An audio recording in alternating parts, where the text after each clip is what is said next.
Don't, it still hurts there, she whispered, her voice barely louder than the wind moving through the dry grass, and his hand froze inches from her side, dust clinging to his fingers, the late afternoon sun cutting long shadows across the creek bed where she lay half-conscious and breathing shallow, and for a moment Ethan Cole just stood there, a man who had learned the hard way that touching anything that didn't belong to him usually came with a price, especially out here where silence held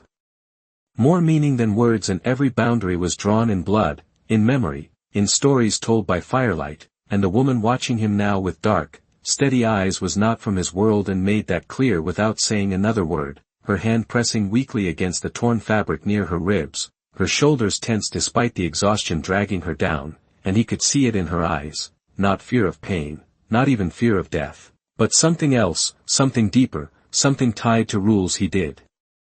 not fully understand but knew were there, heavy as stone, unspoken but absolute, and he exhaled slowly, the smell of dust and horse leather lingering in the air, his hat casting a shadow over his face as he crouched just enough to meet her gaze without closing the distance. If I don't, he said quietly, his voice rough like gravel under boots, you won't make it through the night, and she shook her head once, sharp and certain despite the tremor in her body. Don't, she repeated, softer now. Like the word itself carried weight beyond the moment, beyond the pain, beyond him, and somewhere in the distance a hawk cried out, the sound stretching across the open land like a warning no one would answer, and Ethan's hand hovered there between them, caught between two worlds that had never learned how to speak to each other without breaking something in the process. And he knew enough to understand that whatever line he was about to cross would not be easily undone, that in her world this was not just help, not just survival, but something that would follow both of them long after the wound had closed and the dust had settled, and still, he moved, slow and deliberate, giving her every chance to pull away, to stop him, to choose, but she didn't. Her fingers tightening against the earth instead, her eyes locked on his as if measuring something in him she couldn't name, and when his hand finally reached her, it was steady, careful, nothing taken, nothing forced, just pressure where it was needed, just enough to hold life in place. And the moment stretched longer than it should have, quiet except for the wind and the distant creak of saddle leather, and something shifted there. Not in the land, not in the sky, but in the space between them, something neither of them spoke, something neither of them fully understood yet, and far above on the ridge, unseen by both, a figure paused on horseback, watching, saying nothing, carrying the image away like a story already forming, because out here, nothing stayed small for long, not a gesture, not a touch, not a choice made in silence when no one was supposed to be watching. The sun dipped lower as Ethan Cole worked in silence, his hands steady but his thoughts anything but, the woman lying on the worn blanket inside his cabin where the air smelled faintly of pine wood and old leather, a place that had not seen another soul in over 3 years, not since he decided the world was easier to face alone than to understand, and yet here she was, breathing slowly, still. Her presence pressing against the quiet like something the land itself had sent, and he kept his distance even now, sitting near the doorway with his hat in his hands, watching the rise and fall of her chest as if each breath was something fragile that might disappear if he looked away too long, and outside the wind carried dust across the yard in thin drifting lines, brushing against the fence posts and the empty water trough. The same land that had never asked him questions now felt like it was waiting, listening, holding its breath. And he did not like that feeling, not one bit, because he knew enough about this territory to understand that nothing involving the Apache ever stayed contained between two people, not for long, not when honor and memory were involved, and he replayed the moment again in his mind, the way she had looked at him when his hand touched her side, not with gratitude, not with anger, but with something harder to define, something that stayed with him now like a weight settling in his chest. And he rubbed his thumb along the brim of his hat, slow and absent, until the sound of shifting fabric pulled his attention back inside. Her eyes were open now, steady despite the exhaustion, watching him from across the room, and neither of them spoke for a long moment, the kind of silence that did not ask for words, only truth, and when she finally moved, it was careful, measured, as if testing not just her strength but the space between them. Why did you not stop? She asked, her voice quiet but clear, and he looked at her then, really looked, not at the wound, not at the difference between them, but at the question itself, and he answered without hesitation, because you were not asking me to save your pride, you were asking me to let you die, and the words hung there, simple, unpolished, carrying no apology, no defense, just fact, and something in her expression shifted. Not soft, not forgiving, but less guarded than before, like a door that had not opened yet but no longer held the same weight against its frame, and she turned her gaze toward the open window where the last light stretched across the floorboards in long golden lines. In my people, she said slowly, a man does not touch a woman like that unless he accepts what comes after, and Ethan did not respond right away, not because he did not understand, but because he understood enough, and that was the problem. He exhaled through his nose, steady, controlled. I did not take anything from you, he said, his voice low, I only kept you here, and her eyes returned to him then, sharper now, searching, measuring, and outside, far beyond the reach of the cabin, a distant movement stirred along the ridge line, shapes barely visible against the fading light, riders moving slow, deliberate, not lost, not wandering, but coming with purpose. And the land carried their presence forward long before they would arrive, like a warning written in dust, and inside the cabin, neither of them spoke again, but both of them felt it, something approaching that would not ask what happened, something that would only ask what it meant. The last light of day faded into a thin line along the horizon, and with it came a stillness that did not belong to the land but to something waiting within it, something measured and patient, and Ethan Cole stood just outside the cabin now, his boots planted in the dry dirt, his eyes fixed on the ridge where the shapes had first appeared, clearer now against the dimming sky, riders spaced evenly, moving without hurry, without noise, the kind of movement that spoke of certainty rather than threat. And he did not reach for a weapon because this was not the kind of moment a gun could fix. Not out here, not with them, and behind him, through the open doorway, he could feel her presence before he heard her, the soft shift of fabric, the careful step of someone still carrying pain but refusing to show it, and when he turned slightly, just enough to see her from the corner of his eye, she was standing there, one hand resting against the doorframe, her posture straight despite everything, her gaze not on him but on the riders approaching, and there was no fear in her face now, only recognition, and that told him more than any words could have. The distance between the ridge and the cabin was close to half a mile, but the silence carried them forward faster than sound, each second stretching longer as the gap closed, until the first horse stepped into the open stretch of land before the house, its rider tall, composed, eyes steady beneath a wide-brimmed hat decorated with simple beads that caught what little light remained, and the others followed, not forming a circle,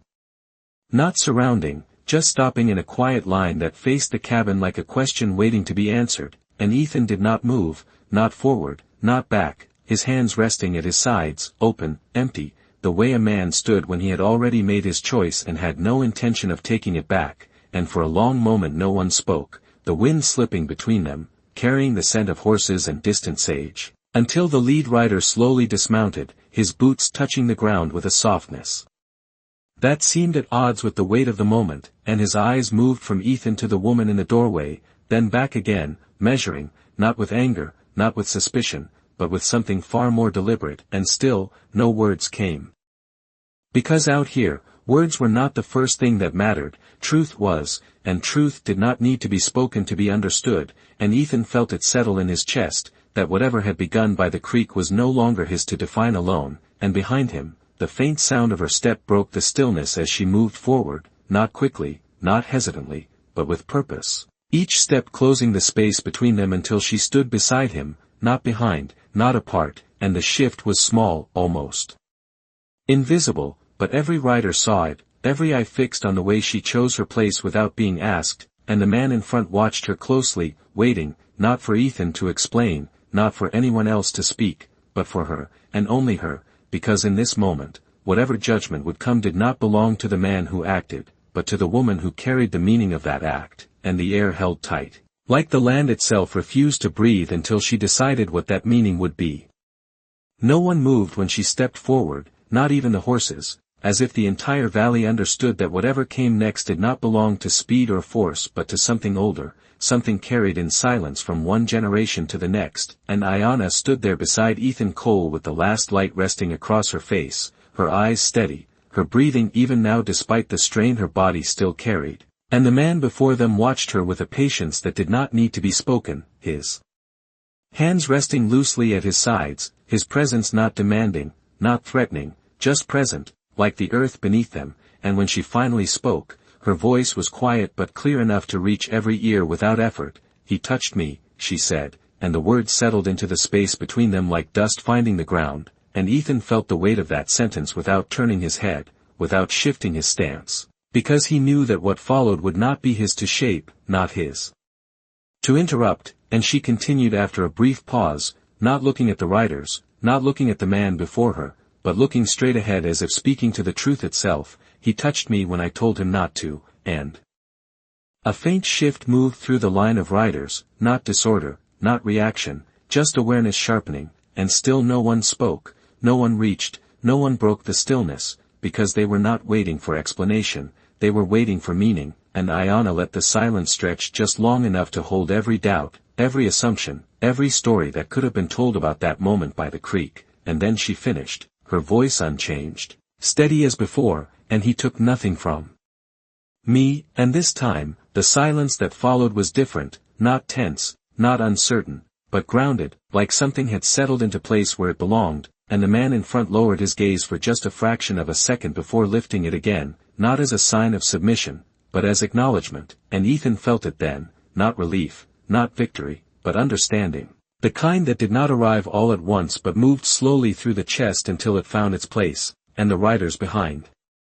The man did not move either, but something in the way they held themselves changed, subtle, almost invisible, like a line that had been drawn now erased without anyone needing to say it aloud, and Ayanna took one more step forward, just enough that the distance between her and Ethan no longer existed, her shoulder nearly brushing his arm, her presence no longer separate but aligned, and she turned her head slightly then, just enough for him to catch the edge of her voice when she spoke again. Softer this time, meant only for those who understood how to listen. "He kept me alive," and the words carried no gratitude, no softness, only truth, and the man before them nodded once, slow and deliberate, as if that was all that had ever been required, and without another word, he stepped back, giving space not as permission, but as recognition, and one by one, the riders behind him followed that same motion, not retreating, not leaving, but shifting the shape of the moment itself, until what had arrived as a question no longer needed to be asked, and in the quiet that followed, the wind returned, brushing lightly across the land as if nothing had happened, as if everything had changed. The wind moved again, softer now, carrying the faint sound of leather shifting and reins tightening as the riders began to turn their horses one by one, not in retreat, not in defeat, but in quiet acceptance of something that had already been decided, and Ethan Cole stood where he was, feeling the weight of their departure settle into the ground beneath his boots, not as relief but as a kind of stillness that came after a storm chose not to break, and beside him, Ayanna did not move either, her gaze following the line of riders as they rode back toward the ridge, their figures blending slowly into the fading light until they became shapes, then shadows, then nothing at all, and only when the last trace of them disappeared did the land seem to breathe again, the familiar sounds returning, the creak of the fence, the low rustle of dry grass, the distant call of a bird settling for the night, and for a moment neither of them spoke, not because there was nothing to say, but because what had just passed between them and the world outside could not be reduced to words without losing something essential, and Ethan shifted his weight slightly, glancing toward her without fully turning. "They did not come to take you back," he said quietly, more observation than question, and she shook her head once, slow, her eyes still fixed on the horizon where they had vanished. "They came to hear what I would say," she replied, and her voice carried a calm that had not been there before, not by the creek, not inside the cabin, but something steadier, something chosen, and he nodded faintly,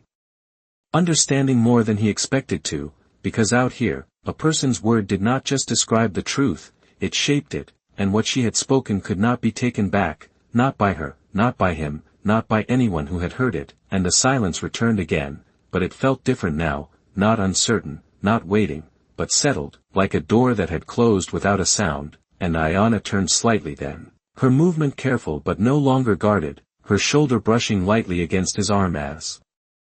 she stepped past him toward the open yard, the distance between them no longer something she held on to, and Ethan watched her go for a second before following, not out of duty, not out of obligation, but because there was no longer a reason to stay apart, and she stopped near the edge of the yard where the ground dipped slightly toward the creek, the same place where the land began to open into miles of nothing but dust and sky, and she looked out over it as if seeing it differently now, as if something about the space had changed, though nothing in it had moved, and when she spoke again, her voice was quieter, not meant to carry, just meant to exist. In my people, she said, when a man crosses that line and does not break it, he does not walk away the same. And Ethan let out a slow breath, his gaze following hers across the land. Neither does the woman, he answered, and she turned her head just enough to look at him, not with challenge, not with distance, but with something that had not been there before, something that did not need a name yet, and for the first time since he found her, there was no line left between them that either of them was trying to protect, and the land stretched out ahead, quiet and wide, as if it had been waiting for that moment all along. Morning came slowly, not with noise but with light slipping through the cracks of the cabin walls, laying thin lines across the floor where dust floated in the air like it had nowhere else to go, and Ethan Cole was already awake, sitting at the edge of the small wooden table with a tin cup in his hands, untouched, his eyes fixed on the open doorway where the land stretched out quiet and unchanged, as if the night before had left no mark on it at all. But he knew better, because out here, the land never showed what it carried, it just held it, the way people did, and behind him, the faint sound of movement told him she was awake too, not sudden, not restless, just present, and he did not turn right away, giving her the space he knew she would take without asking, and when she finally stepped into the doorway, the morning light caught her in a way that made her seem less like someone passing through and more like someone who belonged to the horizon itself, her posture steady now, the pain still there but no longer defining her, and she stood there for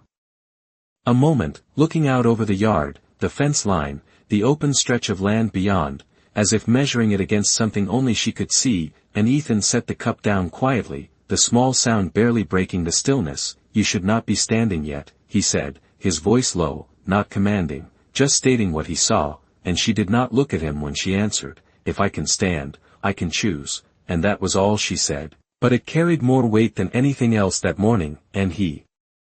nodded once, accepting it without argument, because he had learned enough by now to understand that strength did not always come from the body, and the silence settled again, but it did not press on them the way it had before, it moved around them, easy, unforced, like something that had found its place, and after a while, she stepped forward, slow but certain, crossing the yard toward the fence where the wood had worn smooth under years of wind and weather, and she rested her hand against it. Her fingers tracing the grain as if reading something written there, and Ethan watched her from a distance, not following, not calling out, just observing the way she moved through a space that had always been his but no longer felt like it belonged to him alone, and when she spoke again, her voice carried across the yard without effort. This place is quiet, she said, and he let out a small breath that might have been a laugh if it had gone any further. That is why I chose it, he replied. And she turned then, just enough to look at him over her shoulder, her expression unreadable but no longer distant. And now, she said, it is not only yours, and the words did not come as a challenge, not as a claim, but as a simple truth laid down between them, and Ethan did not answer right away, because there was nothing to argue with, nothing to deny, only something to accept, and he pushed himself up from the chair, stepping out into the light beside her, the distance between them closing without effort, without question, and together they stood there, looking out over the same land, but seeing it differently than they had the day before, because something had shifted, something quiet and permanent. And neither of them tried to name it, because out here, names were not what made things real, choices were.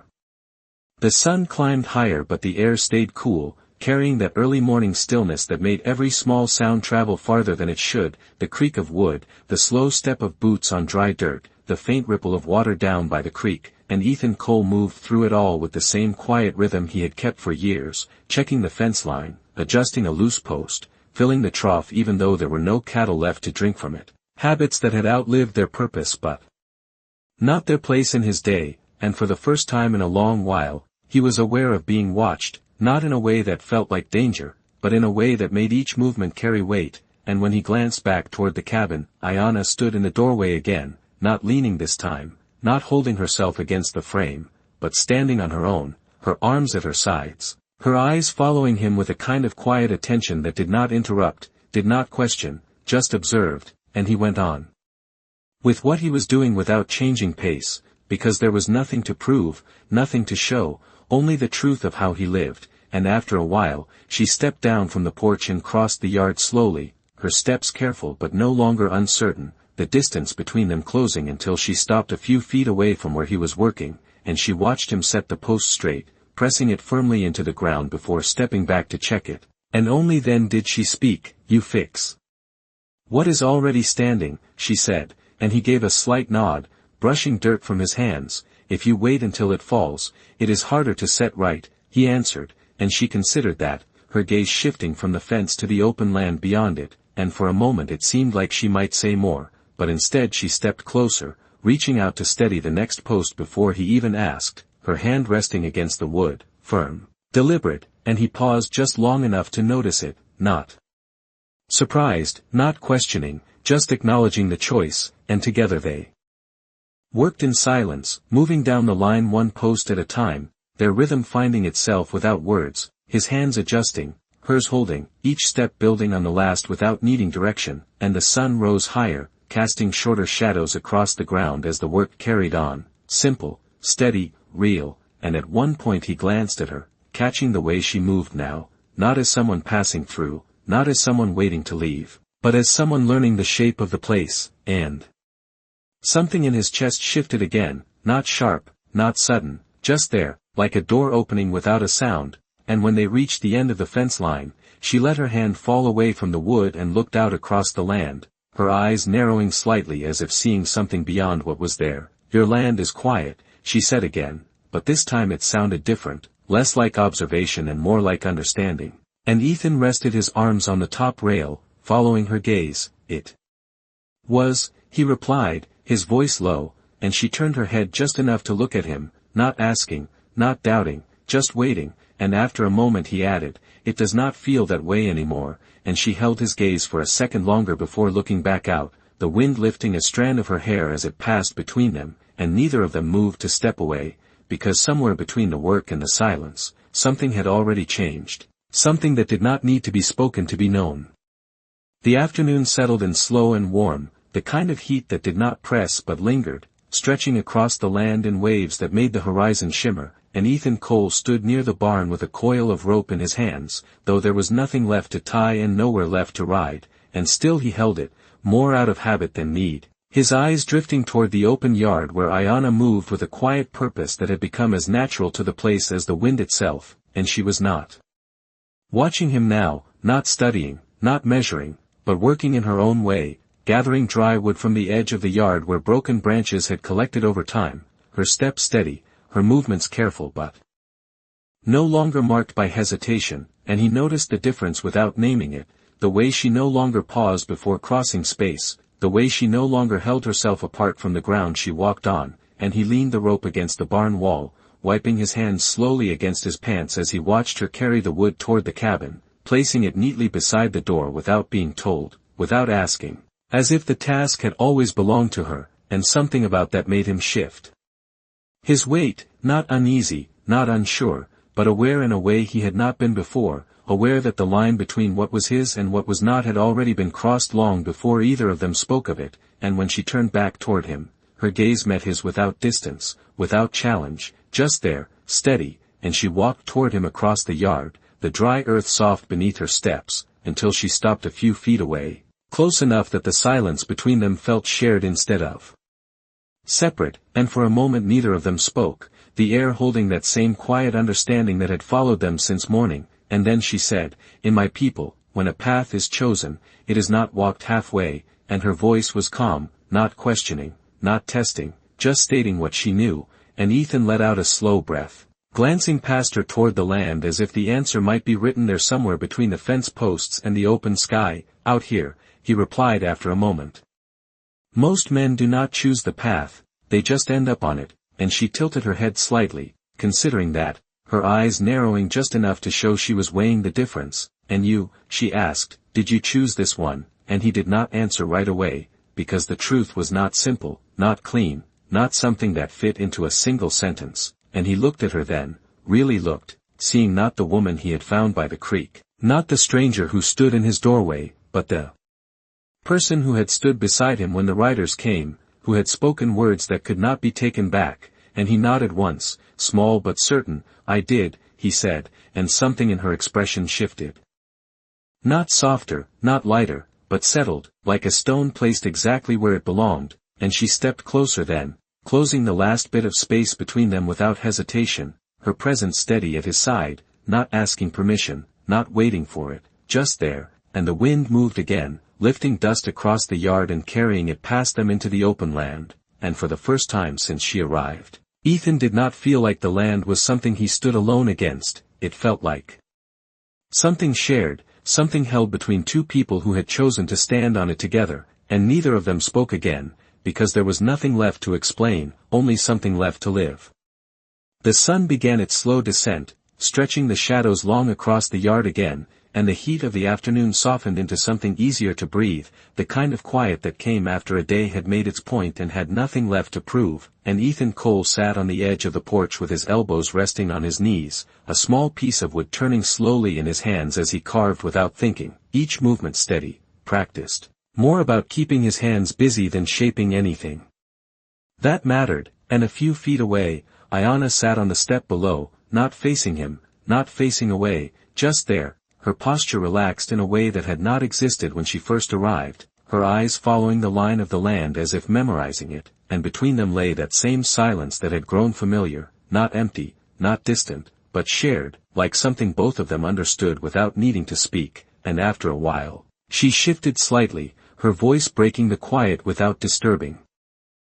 "Where I come from," she said, "when a woman speaks before her people the way I did, she does not return unchanged," and Ethan paused the movement of his knife, the blade resting lightly against the wood as he listened, his gaze lowering for a moment before lifting again toward the horizon. "You did not speak for them," he replied, "you spoke for yourself," and she nodded faintly, as if she had expected that answer. "But it did not change what she carried. It is the same thing," she said. And there was no argument in her voice, only certainty, and he let that settle, turning the piece of wood once more between his fingers. "Then they will remember what you said," he answered, and she turned her head just enough to look at him, her eyes steady, searching not for doubt but for something else, something deeper. "And you," she asked, "will you remember it the same way?" And that made him stop completely, the knife lowering into his lap as he considered the question. Because memory out here was not just about what happened, it was about what a man chose to carry forward, and he looked at her then, not as someone who had passed through his life, not as someone who might leave when the sun rose again, but as someone who had already become part of what this place meant, and he nodded once, slow and certain. "I will remember that you stood beside me when you did not have to," he said, his voice low but steady, and something in her expression shifted again, not surprise, not relief, but recognition, like a truth she already knew being spoken aloud for the first time, and she turned her gaze back toward the land, the wind moving gently through her hair as the light faded further, and for a long moment neither of them spoke, not because there was nothing left, but because what remained did not need words yet, and somewhere in the distance a single bird called out before settling into the quiet, and the sky began to dim into that deep blue that came just before night, and Ethan leaned back slightly, his shoulders resting against the wooden post behind him, his eyes still on the horizon, and beside him, Ayanna remained where she was, close enough that the space between them no longer felt like distance, just part of the same place, and as the last light slipped away, neither of them moved to go inside, because for the first time, the quiet of the land did not belong to one man alone, it belonged to both of them. The night settled deep and wide, wrapping the land in a quiet that felt almost endless, the kind that made every small sound carry farther than it should, the soft creak of the porch wood, the faint rustle of wind brushing across dry grass, the steady rhythm of two people breathing in the same space without needing to acknowledge it, and Ethan Cole remained seated where he was, his hands now still, the small piece of carved wood forgotten in his lap as his eyes followed the line of the horizon even though there was nothing left to see, only darkness stretching out in every direction, and beside him, Ayanna had not moved either, her presence steady, grounded, as if she had always known how to sit within silence without trying to fill it, and after a long while, she shifted slightly,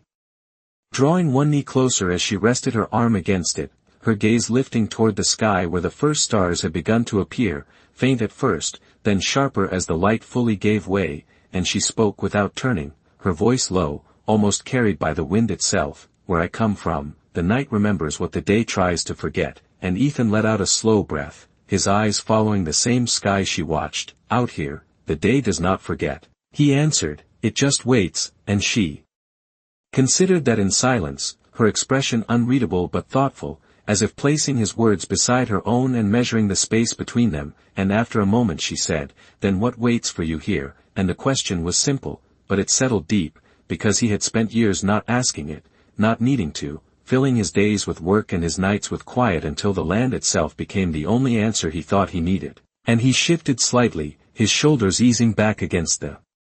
post behind him. Nothing, he said at first, the word coming out flat, practiced, the answer he had always given himself, but the silence that followed did not accept it the way it used to. It held it there, unchanged, until he exhaled again and added, quieter this time. That was the point, and she turned her head then, looking at him fully, not questioning, not doubting, just seeing him as he was in that moment. And there was something in her gaze that made the word feel smaller than it had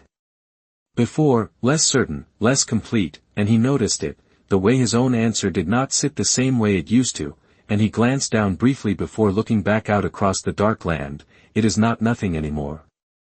he said, almost to himself, but she heard it, and she did not respond right away, letting the words settle the way her own had earlier, giving them space to exist without shaping them further. And the wind moved again, cooler now, carrying the scent of earth and distant water, and somewhere far off, a coyote called once before the sound faded into the night, and Ayanna drew in a slow breath, her posture easing in a way that spoke not of exhaustion but of acceptance. And when she spoke again,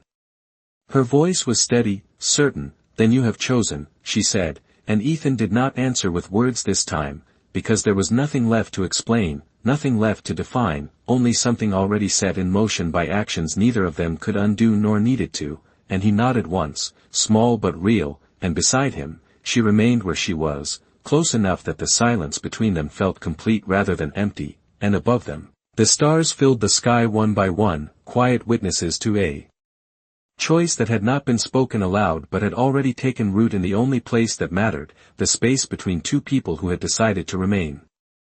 The night passed without interruption, not because nothing moved, but because everything that did move belonged there, the wind shifting across the land, the soft sound of something small moving through the brush, the distant call of night creatures that did not disturb but completed the silence. And when the first light of dawn began to touch the horizon, pale and slow, Ethan Cole was already awake again, not from restlessness but from habit, his body rising with the land itself, and he stepped out onto the porch without a sound, his boots finding the same places they always had, though this morning felt different in a way he could not fully name, and the air carried that early chill that came just before the sun claimed the sky, brushing against his face as he stood there looking out over the same stretch of earth he had known for years. And behind him, he heard her before he saw her, the faint shift of movement inside the cabin, steady, unhurried, and when she stepped into the doorway, she did not pause this time, did not hold herself at the threshold. She walked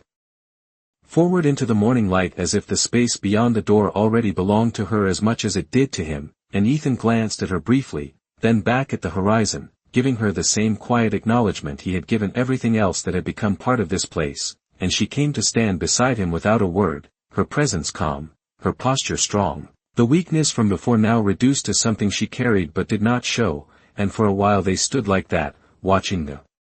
sun rise, the light spreading slowly across the land, touching the fence, the barn, the dry grass that stretched out in every direction. And when she finally spoke, her voice was steady, clear, not loud but certain. When the sun rises after a choice is made, it does not ask if the choice was right, she said, and Ethan let out a slow breath, his eyes following the light as it moved. No, he replied quietly, it just keeps going. And she nodded once, as if that was the only answer she needed. And after a moment she stepped forward, down from the porch and into the yard, her feet moving across the ground with a certainty that had not been there before. And she stopped near the center of the open space, turning slowly to take in everything around her, not as a stranger seeing something new, but as someone deciding where she stood within it. And Ethan watched her from where he was, his arms resting loosely at his sides, not calling out, not stepping forward, because he understood that this was something she had to do without him, something that could not be guided or shaped by anyone else, and the light grew stronger, casting long shadows behind her as she stood there, her figure outlined against the land, and for a brief moment, the world seemed to hold still again, not in tension, not in uncertainty, but in recognition, and when she turned back toward him, her eyes met his with a clarity that left no space for doubt, no space for hesitation, and she walked back toward the porch, each step measured, deliberate, until she stood in front of him, close enough that there was no distance left to bridge, and she spoke again, her voice low but unwavering, "I have chosen where I stand," she said, and Ethan did not answer with words, not because he could not, but because the answer had already been given in everything that had come before, in the way he had stayed, in the way he had not stepped back, in the way he now stood facing her without turning away, and he nodded once, slow and certain, and in that moment, there was nothing left to decide, nothing left to question, only something that had already become real in the quiet space between them as the sun rose higher and the day began. The morning settled fully into day, the light no longer soft but clear and honest, revealing every line of the land, every worn board of the cabin, every detail that could not hide in shadow anymore, and Ethan Cole stood there on the porch with Ayanna in front of him, the space between them now quiet but complete, like something that had reached its final shape without force, without demand, and for a long moment neither of them moved, not because they were uncertain, but because there was nothing left to rush toward, nothing left to chase, only something to accept, and the wind moved lightly through the yard, brushing against the fence posts they had set together, carrying the faint scent of dry earth and distant water, and Ayanna turned her head slightly, looking past Ethan toward the open land behind him, as if seeing not just what was there but what would remain, and when she spoke again, her voice carried that same steady certainty. "In my people," she said, "a bond is not made by words, it is made by what is done when no one is watching," and Ethan let out a quiet breath, his gaze lowering for a moment before lifting again to meet hers, because he understood that now in a way he had not before, that what had happened by the creek, what had followed in silence, what had been spoken in front of her people, none of it had been for show, none of it had needed witnesses to be real, and he nodded once, not as agreement, but as recognition, and she held his gaze for a second longer before stepping past him onto the porch, her movement smooth, unhesitating, as if the decision she had made had already placed her there long before. Her feet followed, and she moved toward the doorway, pausing only briefly as her hand brushed against the wooden frame, not gripping it, not leaning, just touching it in a way that felt deliberate, like acknowledging something that would now hold meaning, and Ethan turned slightly, watching her from where he stood, his posture relaxed but his attention fixed, not questioning, not doubting, just present, and she stepped inside without looking back, the interior of the cabin receiving her. Not as a stranger entering, but as someone returning, and that was when it settled fully, not in his mind, but somewhere deeper, that this was no longer a place he occupied alone, that whatever had been empty before had been filled not by noise, not by change, but by presence, by a choice that had been made and carried through without hesitation, and he stepped forward then, slow and steady, crossing the threshold behind her without pause, without needing to consider it, and inside, the air felt different, not warmer, not colder, just shared, the space holding both of them in a way it never had before, and she stood near the table, her back partially turned, her posture calm, grounded, and when she spoke, she did not raise her voice, did not turn fully to face him, because she did not need to. "Where I stand now," she said, "is where I remain," and Ethan stopped a few feet behind her, the words settling into the room like something final, something that did not need to be answered, to be understood, and he did not speak, not because he had nothing to say, but because anything spoken would only make smaller what had already been made clear, and instead, he moved past her slightly, reaching for the same chair he had sat in the day before, pulling it out without a sound, setting it beside the table as he always had, but this time leaving space beside it, not out of habit, not out of thought, but because it was already there, already needed, and when he stepped back, the room held that quiet truth between them, simple, unspoken, and complete, like something that had always been waiting to exist until the moment they chose not to walk away. The day moved forward the way it always did, steady and unhurried, the sun climbing higher, the shadows shortening.